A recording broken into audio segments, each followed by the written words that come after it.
Now, the next part of David's life is probably the most well-known, David and Goliath.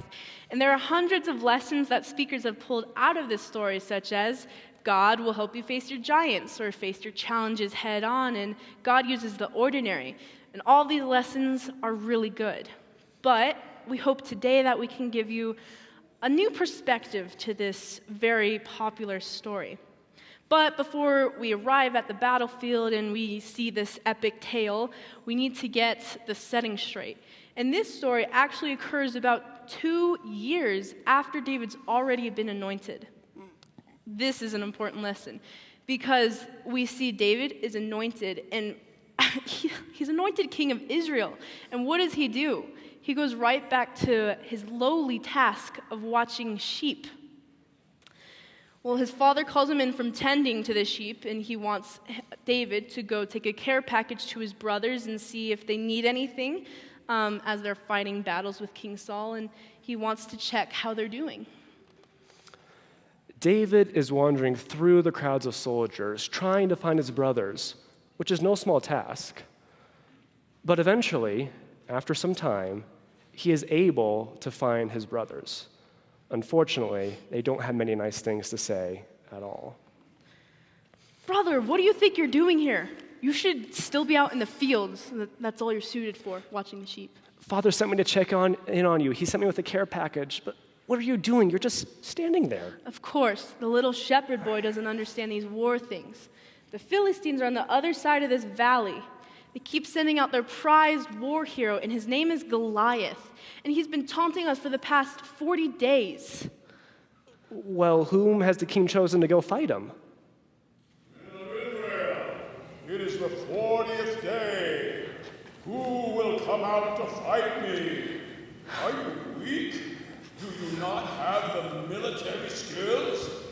Your king has agreed to this fight. Aren't you going to follow through with what the king has given his word for? Who would you choose to go fight him? No one. He's about 9 feet tall. His armor itself weighs probably close to 200 pounds. And on top of that, he has a shield bearer. Whoever would go out to fight him would be dead, and then we'd be dead, and then the Philistines would take over all of Israel. But he is defying the armies of the living God. Doesn't anyone want to stand up for Yahweh? Yahweh wouldn't want us to purposely give up our lives. But you wouldn't be giving up your life. If you're going into battle with Yahweh on your side, the outcome will always be what he wants, even if we can't see that. Well, David is taken to the king's place in their camp because someone heard this young shepherd boy talking about how he could defeat this Goliath. And while David is in the presence of the king eventually agrees to let David fight him. Elohim, I'm scared.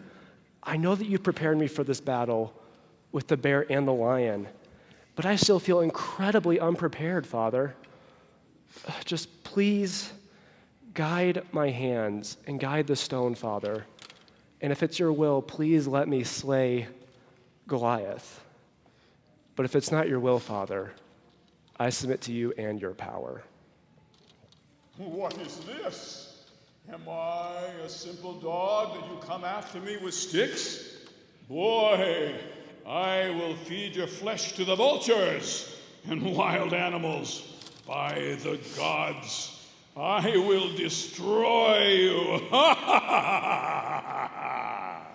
Goliath, you come at me with a sword, shield, javelin, even a spear.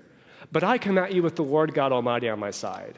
Today, I will be the one to feed your flesh to the birds of the air and the wild animals. Today, everyone here will know that there is a God in Israel, and he is the one that's going to deliver you into our hands. Come here, dog, so I can destroy you. Father, give me strength. All right, scribe, whoever's writing this down, that was stone 0. We're going to go with stone 1 here, all right? All right, Goliath, don't move. I'm coming, I promise. It might be Easter, but I'll get you eventually, I promise. Here we go. And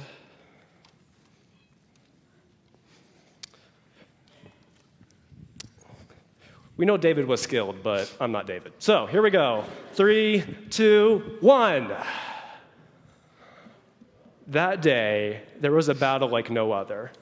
And it was not just luck that enabled David to defeat Goliath. There was a great deal of skill involved as well. In fact, in Judges chapter 20, verse 16, it mentions how there were Levites, a couple hundred of them that were incredibly skilled with the slingshot. In fact, they were so skilled that they could throw a stone at a hair and not miss it. The weights that they used were often dense and heavy, about the size of a baseball. And once they got it going, the stones went well over 100 miles an hour. With one precise strike, David was able to fell Goliath, and the Israelites surged forward and defeated the Philistines. It was at this point that David was then thrust into the national spotlight, no longer as just a shepherd boy, but as a national hero.